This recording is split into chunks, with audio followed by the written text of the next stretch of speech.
Were you even the least bit surprised that the trailer for Good Boy went viral? It's the easiest elevator pitch I've ever heard.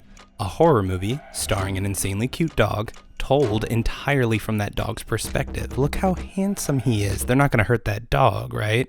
The trailer got so many views that IFC bumped the movie from limited to wide release, which is pretty unusual for a film starring a relatively unknown actor. But it's one thing to pitch a movie, and quite another to make it. So how in the world did Ben Leonberg, director and co-writer of Good Boy, manage to make an entire film starring his own non-theater trained dog? To find out, I knew I needed to speak with an expert. So I went upstairs to ask my own dog, Zemi, how did Ben get his dog Indy to do acting? Should we try and figure it out together? Okay, good boy. There's a couple of movies Ben Leonberg cites as inspirations for his horror flick. Air Bud, of course, but also Rin Tin Tin, The Witch, featuring our favorite little devil Black Phillip, The Thing, and Poltergeist.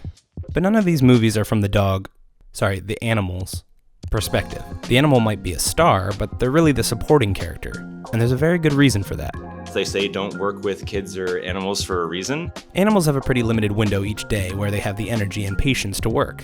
Often movies will cast multiple dogs to play one role, not just for energy reasons, but sometimes so that one dog can be the main star, and then another one can be swapped in because they know how to do a few specific tricks. Ben and his wife Kari, who produced the movie, didn't have the luxury of hiring multiple dogs, and they didn't really want to either. So in order to get a 73-minute movie cut together starring just their own dog, they took their time. Specifically, 3 years.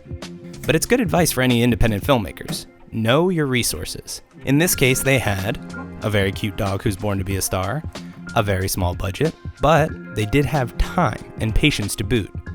Anyone can make a movie. You just have to be realistic about what kind of movie you can make. The rest comes down to artistry, and Ben made a really important artistic choice as he kicked off filming. You see, the character who's on the eye line of the camera is usually the one we're focused on, so everything in Good Boy is shot from Indy's level, which makes us connect and relate to him more. Compare this shot of my pup Zemi to this one. This one is from a human perspective, and this one is from a dog's. I know, you're very good. I'm trying to... Throughout the movie, we're at a dog's eye line, almost never seeing a human above their shoulders. And this actually benefited the production in another way. Ben and Kari were able to act as the body doubles for the lead human characters throughout the film, with dialogue added in after the fact by other actors. This meant that Indy was often acting with his own humans, which is why he seems so comfortable and lovey with the owner character in the movie.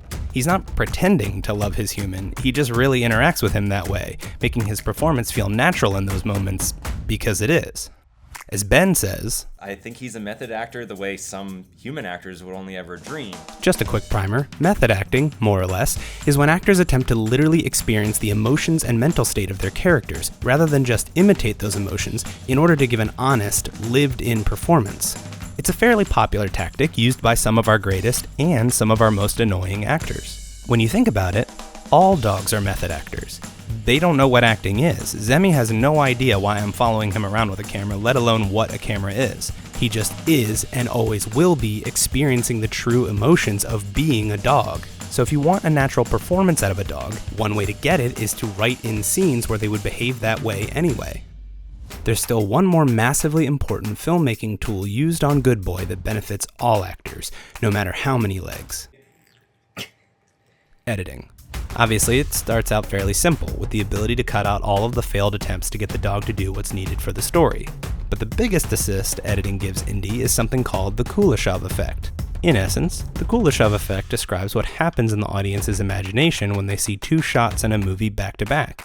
If I show you this shot of Zemi, and then this shot of me, well, he was probably looking at me to see if I had a treat. Now if I show that same shot of Zemi, then a shot of a dark corner, Zemi's face seems more worried, like he's seeing something lurking in the darkness. Zemi's face didn't change. We, the audience, placed that meaning onto him via the power of the edit. And there probably are a few other animals we do this with, but humans have a very special relationship with dogs. More than any other animal, we're able to place these emotions onto dogs, because we see them as extensions of ourselves. That's one of the big reasons this movie is able to work, and certainly why the trailer went viral. Because we love dogs. Very, very much. Kudos to Ben, Kari, and their beautiful pup for making such a unique and exciting entry in the catalog of indie filmmaking. What, I can't make jokes anymore? Come on, I thought about it for like 3 days. I have to use it. Okay, maybe I'll cut it. I probably won't though. Hey, thanks for watching.